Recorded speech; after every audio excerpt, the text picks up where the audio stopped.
बिस्मिल्लाहिर्रहमानिर्रहीम। अस्सलाम वालेकुम स्टूडेंट्स, हम अपना फिजियो का लेक्चर स्टार्ट करने लगे हैं। ठीक है, पहले हमने ब्लड ग्रुप स्टार्ट किया हुआ था जो हमारा टॉपिक था। तो कल हमने कुछ टर्मिनोलॉजी ब्लड से रिलेटेड, म्यूट कर दें।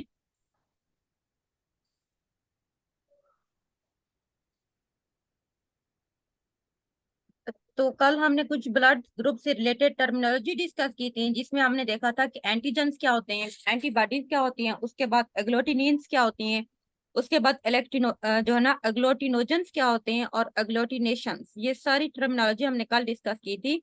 आज हम अपना नेक्स्ट टॉपिक स्टार्ट करते हैं, ब्लड ग्रुप सिस्टम। ठीक है, यानी कि ब्लड ग्रुप सिस्टम्स होते हैं जिसके अकॉर्डिंग हम फाइंड आउट करते हैं कि किस इंसान का ब्लड ग्रुप कौन सा है। क्योंकि जब ब्लड की ट्रांसफ्यूजन होती है ना, तो ब्लड की ट्रांसफ्यूजन से पहले ब्लड ग्रुप को चेक करना जरूरी होता है। More than 20 genetically determined blood group system are known today. ठीक है, वैसे अगर हम देखें तो मोर देन 20 जेनेटिकली जो है ना ब्लड ग्रुप्स होते हैं, जो मतलब आजकल जिनको जो यूज हो रहे होते हैं या जिनको जाने जाते हैं। लेकिन उनमें ओ ए बी सिस्टम और उसके अलावा एक RH सिस्टम होता है, most important ones that determined before the blood transfusion. लेकिन मोस्टली जो प्रैक्टिस में यूज हो रहे हैं ना, वो दो सिस्टम होते हैं। एक OAB ब्लड सिस्टम होता है और RH ब्लड सिस्टम होता है, जो ब्लड ट्रांसफ्यूजन से पहले इनको यूज करते हैं। अब हम देखते हैं कि ये दोनों क्या होते हैं। एक होते हैं OAB ब्लड टाइप और दूसरा RH ब्लड टाइप। हम पहले ब्लड का ग्रुप देखते हैं, सिस्टम जो होता है OAB ब्लड टाइप या ब्लड सिस्टम।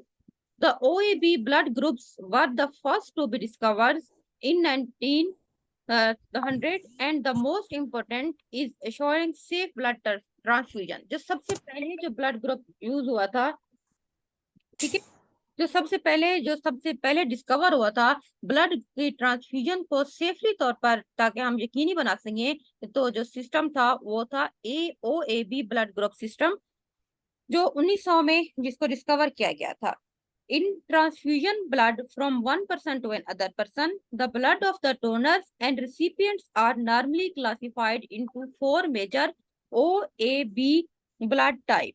ठीक है, तो इसमें होता है कि जो ब्लड को जब हम ट्रांसफ्यूज करते हैं, जब ब्लड हम लगाते हैं, एक इंसान का ब्लड दूसरे इंसान में जो जब ट्रांसफर किया जाता है ब्लड को, तो जो ब्लड्स ऑफ डोनर्स, डोनर्स का मतलब होता है कि वो पर्सन जो ब्लड दे रहा होता है, एंड रेसिपिएंट्स, रेसिपिएंट्स का मतलब होता है जो कि ब्लड रिसीव कर रहा होता है। तो उन दोनों के नॉर्मली तौर पर हम उनके मेजर चार जो होती हैं ब्लड ग्रुप बनाते हैं OAB ब्लड ग्रुप के निस्बत। एक ए होता है ब्लड ग्रुप, दूसरा होता है ब्लड ग्रुप बी, तीसरा ब्लड ग्रुप O, और ए और बी चार ग्रुप्स में हम टाइप्स के ब्लड ग्रुप को, ये जो सिस्टम होता है, हम इसे OAB ब्लड ग्रुप कहते हैं। तो इसके अकॉर्डिंग जो डोनर्स होते हैं जिन्होंने ब्लड देना होता है, और वो पर्सन जो रिसिपिएंट्स है जो ब्लड रिसीव कर रहे होते हैं, उनके ब्लड ग्रुप को हम चार टाइप्स में डिवाइड करते हैं, डिपेंडिंग अपॉन द प्रेजेंस और अब्सेंस ऑफ टू एग्लूटिनेजेंस। ठीक है, दो एग्लूटिनोजन जिनमें एक एंटीजन होती है ए, जिनको हम एंटीजेंस कहते हैं। A and B blood group are defined by the OAB system. अब हम इसमें देखते हैं कि कौन से हम जिसको डिफाइन करते हैं कि ए कौन सा ब्लड ग्रुप है, बी कौन सा ब्लड ग्रुप है हमारे पास, ओ कौन सा है, और ए बी कौन से ब्लड ग्रुप है। पहले हम इसमें देखते हैं कि ब्लड ग्रुप ए कौन सा होता है। Blood group A has antigen on the red blood cells. ठीक है, जो ब्लड ग्रुप ए होता है ना, वो ए एंटीजन रखता है। हमने एंटीजन पढ़ा था ना, कोई भी जो एंटीजन जो रेड ब्लड सेल्स के ऊपर मौजूद होते हैं, जो कि हमारे बेसिकली क्या होते हैं कि डिफेंस सिस्टम के अंदर होते हैं, जो हमारा कुव्वत मुदाफ का सिस्टम होता है, वहां पे मौजूद होते हैं। कोई भी एंटीजन जो कि नेचुरल हमारी अगर बॉडी के अंदर होते हैं या जो बाहर से आते हैं, तो उसके अगेंस्ट फौरी तौर पर एंटीबॉडीज बनती है। तो जो ब्लड ग्रुप ए होता है जिन लोगों का, उनमें ए एंटीजन होता है उनके रेड ब्लड सेल्स के ऊपर, with antibodies be in the plasma, और उनकी जो प्लाज्मा के अंदर एंटीबॉडीज होती है बी होती है। यानी कि उनके अगर हम रेड ब्लड सेल्स के ऊपर एंटीजन देखते हैं, जब टेस्ट करते हैं, तो एंटीजन ए होगा, और जो उनकी प्लाज्मा के अंदर एंटीबॉडीज होती है ना, वो बी होंगी। तो उन लोगों का ब्लड ग्रुप ए होगा। ठीक है, जब आप ब्लड ग्रुप चेक करते हैं, तो जब आप टेस्ट करते हो उस रिपोर्ट के अंदर, अगर उस पर्सन के रेड ब्लड सेल्स के ऊपर ए एंटीजन होते हैं और उनके प्लाज्मा के अंदर बी एंटीबॉडीज होती हैं, तो उन लोगों का ब्लड ग्रुप ए होता है। उसके बाद है ब्लड ग्रुप बी। अब blood group B has B antigen with A antibodies in the plasma. अब इन पर्सन में क्या होता है कि इनके जो रेड ब्लड सेल्स के ऊपर एंटीजन होते हैं ना, वो बी एंटीजन होते हैं। ठीक है, एंटीजन तो बी होते हैं, लेकिन उनकी जो प्लाज्मा के अंदर एंटीबॉडीज होती हैं वो ए होती हैं, तो हम उनको ब्लड ग्रुप बी कहते हैं। उसके बाद है ब्लड ग्रुप ओ। अब जिनका ब्लड ग्रुप ओ होता है ना, no antibodies but both A and no antigen. अब ये वो होते हैं जिनके रेड ब्लड सेल्स के ऊपर कोई एंटीजन नहीं होता, ठीक है, यानी कि एंटीजन तो उनके रेड ब्लड सेल्स के ऊपर नहीं होता, लेकिन उनके प्लाज्मा के अंदर ए और बी दोनों एंटीबॉडी मौजूद होती है, तो उनका ब्लड ग्रुप ओ होता है, ठीक है।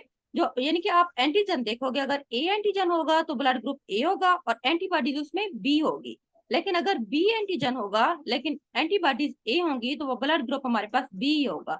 अगर हम ओ ब्लड ग्रुप की बात करते हैं तो एंटीजन कोई भी नहीं होता उन लोगों के आरबीसीज के ऊपर, लेकिन उनमें ए और बी दोनों एंटीबॉडीज मौजूद होती हैं।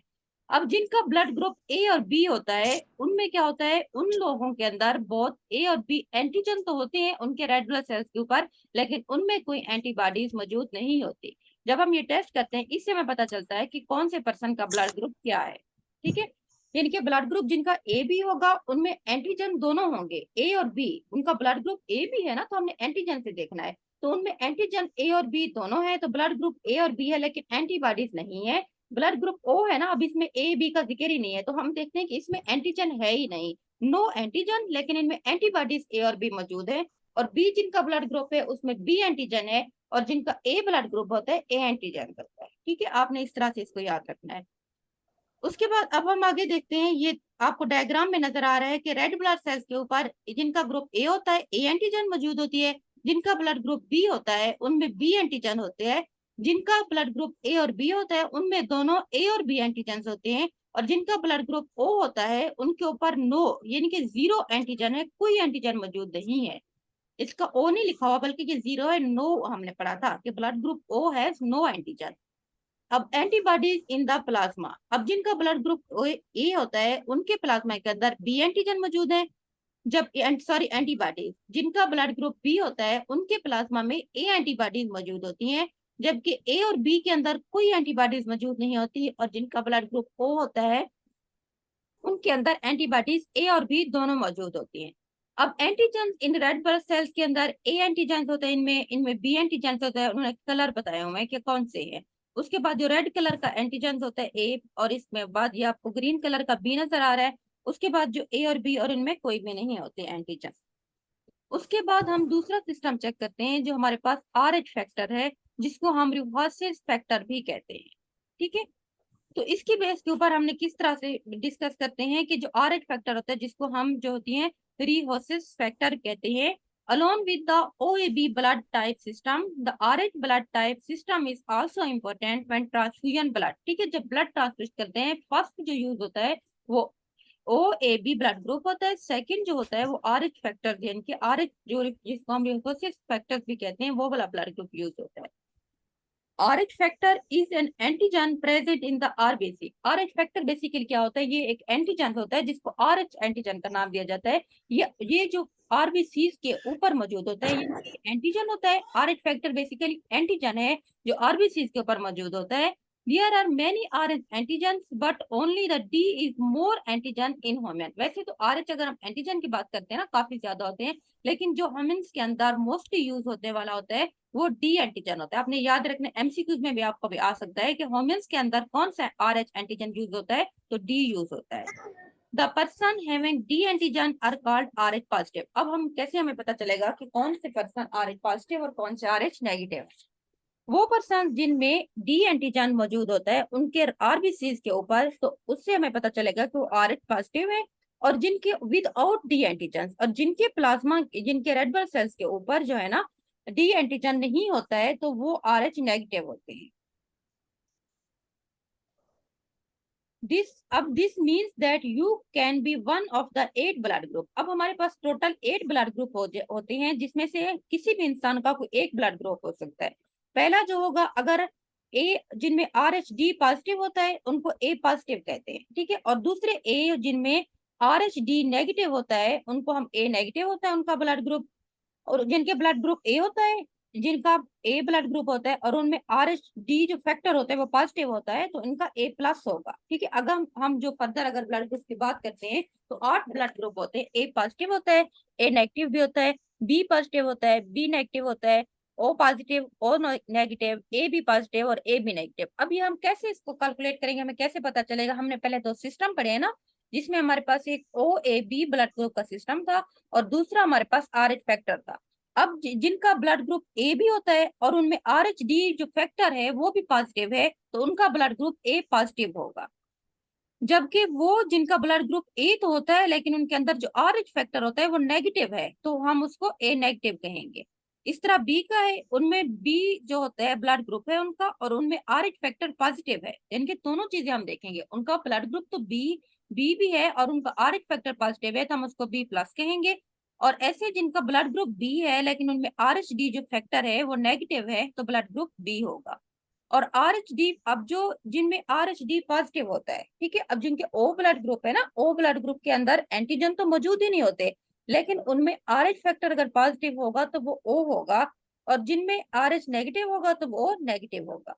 इस तरह ए बी ब्लड ग्रुप है जिनका, उनमें आर एच डी अगर पॉजिटिव है तो उनको ए बी हम कहते हैं, ए बी प्लस कहेंगे, और अगर उनमें आर एच फैक्टर नेगेटिव है तो हम उनको ए बी नेगेटिव कहेंगे, क्योंकि ओ के ब्लड ग्रुप के ऊपर एंटीजन तो नहीं होता है ना, इसीलिए उसके साथ हम सिर्फ देखते हैं आर एच फैक्टर के पॉजिटिव है या नेगेटिव है। If RH positive blood is transfused to RH negative person for the first time, then anti D is formed in that person. ठीक है, अगर RH पॉजिटिव जिनमें होता है RH फैक्टर, उन लोगों का ब्लड को हम ट्रांसफ्यूज करते हैं RH नेगेटिव वाले पर्सन की तरफ फर्स्ट टाइम, तो जो डी होती है एंटीबॉडीज वो उन पर्सन के अंदर बनती है। On the other hand there is no risk of complications if R positive person receive R negative. लेकिन वैसे जो ना कोई भी वहां पे रिस्क नहीं होता है, ये होता है कि फर्स्ट टाइम जब दिया जाता है तो वहां पे एंटी जो ना डी भी उनके अंदर बन सकती है। तो जब भी हम ब्लड ट्रांसफ्यूजन करते हैं, आप एक पर्सन दूसरे पर ब्लड ट्रांसफर हो, तो ब्लड ग्रुप को चेक करना बहुत है ताकि किसी भी तरह के कॉम्प्लिकेशन से बचा जा सके। उसके बाद हमारे पास आ जाते हैं एरिथ्रोसाइट सेडिमेंटेशन रेट, ठीक है, जिसको हम ESR कहते हैं। ये हमारा नेक्स्ट टॉपिक है। इसमें हम देखते हैं कि एरिथ्रोसाइट्स का आपको पता है जिसमें रेड ब्लड सेल्स बनते हैं, वो रेट होती है बेसिकली। तो हम अब देखते हैं कि एरिथ्रोसाइट सेडिमेंटेशन रेट, जिसको हम ESR कहते हैं। ESR क्या होती है? Is the rate at which RBC settled हो, यानी कि वो रेट, वो मतलब जिसके ऊपर आरबीसी जो बन रहे हैं वो सेटल हो रहे हैं, किस शरह से सेटल हो रहे हैं, किस रेशो से, किस रेट से, हम उसको एरिथ्रोसेडिमेंटेशन रेट कहते हैं। नॉर्मल जो आरबीसी होते हैं remain suspended uniform in the circulation. हमने पीछे भी पढ़ा था कि जो साइटोप्लाज्म होता है, जो हमारे ब्लड की सर्कुलेशन होती है, तो आरबीसी जो होते हैं ना, उसके अंदर जो है ना सस्पेंडेड फॉर्म में रहते हैं। If the blood is mix with anticoagulant, ठीक है, लेकिन अगर कोई एंटीकोएगुलेंट आ जाता है जो कि कोएगुलेशन नहीं होने देता ब्लड की, उसके साथ मिक्स हो जाता है, then allow to stand on the vertical tube RBC settle down due to gravity. तो अगर हमने उसको किसी टेस्ट ट्यूब के अंदर हमने डाला हुआ है ना, ठीक है, तो हम चाहते हैं कि वहां पे ब्लड सेटल डाउन हो जाए और वहां पे हम कोई एंटीकोएगुलेंट उसके साथ जो है ना ऐड कर लेते हैं, तो उसके बाद हम उसको एक वर्टिकल ट्यूब के अंदर रख देते हैं, तो आरबीसीज ग्रेविटी की वजह से सेटल डाउन हो जाते हैं। वैसे एक नॉर्मल अगर हम बात करते हैं तो जो आरबीसीज होते हैं वो सस्पेंड रहते हैं सर्कुलेशन के अंदर। लेकिन अगर हमने और ब्लड के साथ कोई एंटीकोगुलेंट, ठीक है, जो कोगुलेशन नहीं होने देता, जैसे स्प्रीन वगैरह थिनर के तौर पर यूज होते हैं, उनको हम ऐड कर देते हैं और हम उसको किसी भी वर्टिकल ट्यूब्स के अंदर रख देते हैं, तो आरबीसी जो होते हैं वो नीचे सेटल डाउन हो जाते हैं। तो वो रेट जिसकी बेस पे आरबीसी सेटल डाउन होते हैं हम उसको ESR कहते हैं, यानी कि एरिथ्रोसाइट सेडिमेंटेशन रेट कहते हैं। उसके बाद है determination of ESR, erythrocyte sedimentation rates को हम कैसे फाइंड आउट करते हैं? तो हमारे पास टू मेथड होते हैं, ठीक है, जिसकी बेस के ऊपर हम ESR को फाइंड आउट कर सकते हैं। इसके बाद पहला हमारे पास मेथड है वेस्टर्जन, ठीक है, Wester grains method, sorry Wester grains method है। दूसरा हमारे पास है विनट्रोब्स मेथड। दो तरह के हैं। नॉर्मल वैल्यू क्या होती है, हम इन मेथड्स में देखते हैं कि अगर हम इन मेथड्स कैलकुलेट करते हैं, जो नॉर्मल वैल्यू आती है एरिथ्रोसाइट सेडिमेंटेशन रेट की, जो वेस्टर ग्रेन्स मेथड से आती है, उसमें अगर मेल्स का हम चेक करते हैं तो 5 to 10 मिलीमीटर होती है। ठीक है, ये आपके MCQs के पॉइंट ऑफ व्यू से इस तरह की वैल्यू वगैरह आएंगी, तो आपने इनको ये जहन में रखना है।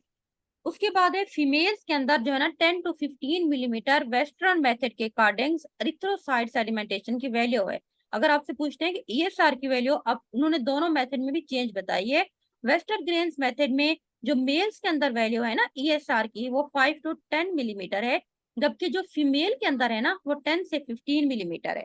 जबकि अगर हम विंट्रोब्स मेथड की बात करते हैं तो उसमें मेल की जो वैल्यू है नॉर्मल एरिथ्रोसाइट सेडिमेंटेशन रेट की, वो है ना 0 से लेके 10 मिलीमीटर, जबकि फीमेल के अंदर 0 से लेके 15 मिलीमीटर। आपने दोनों मेथड में भी याद रखने हैं कि वो इस तरह पूछ सकेंगे कि विंट्रोब मेथड में एरिथ्रोसाइट सेडिमेंटेशन की नॉर्मल वैल्यू क्या है, तो आपको पता होना चाहिए कि मेल के अंदर 0 से लेके 10 मिलीमीटर है और फीमेल के अंदर ना 0 से लेके 15 मिलीमीटर है।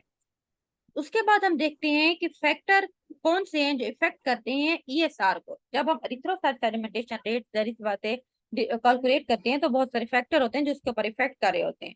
पहले हम देखते हैं कि स्पेसिफिक ग्रेविटी ऑफ आरबीसी। ठीक है, आरबीसी स्पेसिफिक ग्रेविटी कितनी है। सेकेंड, साइज ऑफ आरबीसी जो सेकेंड फैक्टर है। हमने मुख्तलिफ साइज पढ़े थे ना आरबीसी के ऊपर के मुख्तलिफ साइज के होते हैं। उसके बाद विस्कोसिटी ऑफ द ब्लड। तीसरा फैक्टर हमने ये भी देखना है कि ब्लड की विस्कोसिटी कितनी है, उसके अकॉर्डिंग ये जो है ना ईएसआर की वैल्यू आएगी। उसके बाद है आरबीसी काउंट।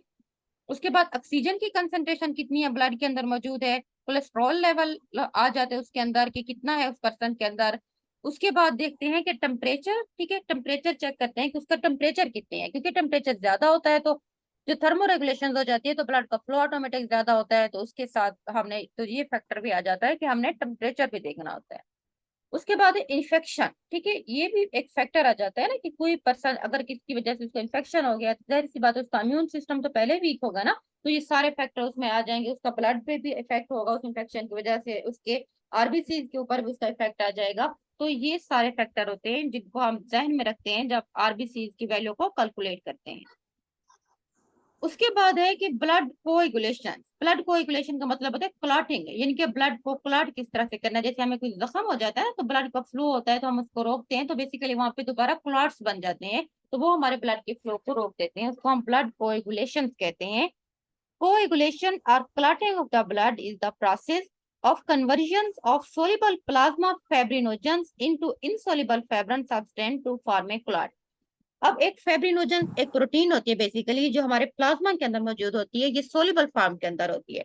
तो हमने क्या करना होता है, एक प्रोसेस के थ्रू ये जो सोल्यूबल प्लाज्मा फेब्रिनोजन प्रोटीन्स होती है ना, इसको कन्वर्ट किया जाता है इनसोल्यूबल सब्सटेंस जिसको फेब्रिन कहते हैं उसके अंदर।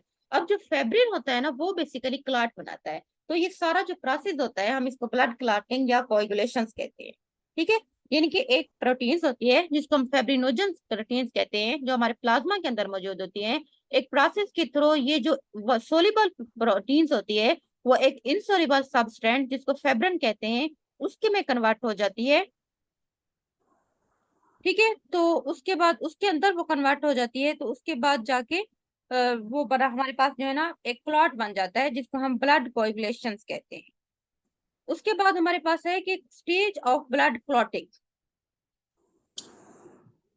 ठीक है, यानी कि ब्लड क्लॉटिंग के दरमियान कौन कौन सी स्टेज है। ब्लड क्लॉटिंग 3 स्टेज में होता है। सबसे पहले प्रोथ्रम्बन एक्टिव। ठीक है, फॉर्मेशन ऑफ प्रोथ्रम्बन पहले बनती है। थ्रोम्बन भी बेसिकली एक ब्लड का क्लॉट ही होता है ना, थ्रोम्बन कोई चीज जो कि क्लॉटेड फॉर्म में होती है। तो सबसे पहले वहां पे प्रोथ्रम्बन एक्टिवेट होता है। प्रोथ्रम्बन जो होती है वो कन्वर्ट हो जाता है थ्रोम्बन के अंदर किसी भी एंजाइम या फैक्टर 2 के थ्रू। फैक्टर 2 या एक एंजाइम होता है वो प्रोथ्रम्बन को थ्रोम्बन में कन्वर्ट कर देता है। उसके बाद जो अब थ्रोम्बन्स आगे जाके इनके एक पूरा प्रोसेस है। पहले प्रोथ्रोम्बन्स होते हैं वो एक्टिवेट हो जाते हैं, उसके बाद एंजाइम या फैक्टर 2 होते हैं जो क्लॉटिंग फैक्टर होते हैं वो प्रोथ्रम्बन को थ्रोम्बन में कन्वर्ट कर देते हैं। थ्रोम्बन आगे जो है ना फेब्रिनोजन में कन्वर्ट हो जाती है जो कि एक प्लाज्मा प्रोटीन्स होती है। उसके बाद जो फेब्रिनोजेंस होते हैं ना जो जिसमें फैक्टर ए के थ्रू फेब्रन में कन्वर्ट हो जाता है। Fibrin basically non global non proteins part होता है और ये जो होती है एक इनसोल्युबल जो होती है सब्सटेंट होता है जो कि आगे क्लॉट बना देता है।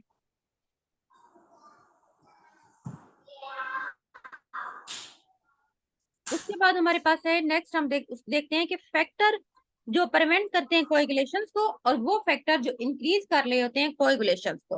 Factor preventing coagulations. सबसे पहले डिक्रीज इन टेम्परेचर। अगर टेम्परेचर कम होता है तो कोएगुलेशन नहीं होगी, ये एक मेन फैक्टर होता है। हमारी बॉडी का टेम्परेचर अगर कम हो जाता है ना किसी वजह से तो क्लॉटिंग कोएगुलेशन जो होती है वो नहीं होगी। Avoiding contact with water and wet surface. ठीक है, अगर कोएगुलेशन को प्रिवेंट करना है तो वाटर और वेट सरफेस के साथ भी कोएगुलेशन से हमने अवॉइड करना है। उसके बाद प्रेसिपिटेशन ऑफ फेब्रिनोजन, अगर किसी वजह से फेब्रिनोजन के प्रेसिपिटेट बन गए हैं तो वो आगे फेब्रिन में ही कन्वर्ट नहीं होगी। जब वो फेब्रिन में कन्वर्ट नहीं होगी तो वो आगे क्लॉट भी नहीं बनेगा, इनके कोएगुलेशन का प्रोसेस नहीं होगा। उसके बाद है एडिशन ऑफ हेपेरिन, ठीक है, पेप्टोन एंड सोडियम सिट्रेट, ये सारे बेसिकली क्लॉटिंग जो में हेल्प आउट करते हैं कोएगुलेशन प्रोसेस के अंदर। तो इनको अगर हम ऐड कर दें, सॉरी बल्कि जो हेपेरिन होती है या पेप्टोन सोडियम सिट्रेट वगैरह, ये जो है ना क्लॉटिंग के प्रोसेस को रोक देती है, एंटी कोएगुलेंट के तौर पर कामकारी होती है। जो हेपेरिन है इनके कोएगुलेशन को रोक देती है, एंटी कोएगुलेंट के तौर पर ये एक्ट करती है। तो ये सारे चीजें अगर हम ऐड कर देते हैं तो कोएगुलेशन का प्रोसेस नहीं होगा। उसके बाद है फैक्टर इंक्रीजिंग कोएगुलेशन, उनमें इंक्रीजिंग टेम्परेचर, वही बात है, उसके उलट अगर टेम्परेचर इंक्रीज कर देंगे कोएगुलेशन के प्रोसेस को भी इंक्रीज कर देंगे। Contact with water and wet surface के साथ कोएगुलेशन ज्यादा हो जाएगी। हम उसमें थ्रोम्बोन अगर ऐड कर देंगे उसके अंदर हम ना कैल्शियम क्लोराइड ऐड कर देंगे, तो ये क्लॉटिंग के तौर पर एक्ट करेंगे, जो क्लॉटिंग के प्रोसेस को इंक्रीज कर देंगे। ठीक है, ये हमारा टॉपिक इधर ही क्लोज हो गया है, मैं एंड करें। तो इसमें आज हमने दो टॉपिक डिस्कस करते हैं। एक हमने ब्लड ग्रुप पढ़े थे ना कि कितना ब्लड ग्रुप है, दो हमने उसके सिस्टम डिस्कस किए। उसके बाद हमने एरिथ्रोसाइट सेडिमेंटेशन रेट पढ़ा था कि आरबीसी सेटल डाउन कैसे होते हैं, उनके हमने वैल्यू को डिस्कस किया था। उसके बाद हमने कोएगुलेशन का पढ़ा था। उसके बाद हमने कुछ फैक्टर डिस्कस किए हैं कि जो कोएगुलेशन को इंक्रीज कर रहे हैं और वो फैक्टर जो कोएगुलेशन को डिक्रीज कर रहे हैं। और बेसिकली क्लॉट कैसे बनता है हमने वो स्टेप्स देखे थे, जिसमें पहले प्रोथ्रम्बन होता है, वो थ्रम्बन में कन्वर्ट हो जाता है, थ्रम्बन आगे फेब्रिनोजेंस बना देते हैं, फेब्रिनोजेंस आगे जाके फेब्रिन में कन्वर्ट हो जाता है। तो फेब्रिन बेसिकली एक क्लॉट बनाने में हेल्प आउट करता है। इसको मैं इधर ही एंड कर रही हूँ। कल हम इंशाल्लाह अनीमिया अपना नेक्स्ट चैप्टर टॉपिक स्टार्ट करेंगे।